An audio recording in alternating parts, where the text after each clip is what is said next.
ऋषिवरमानस हंस चराचर जनन स्थिति लय कारणभो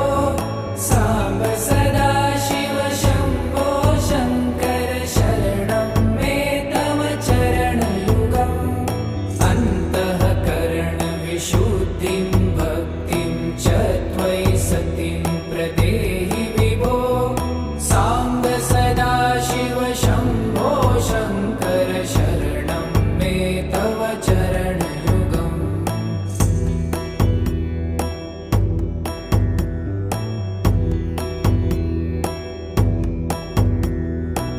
करुणावरुण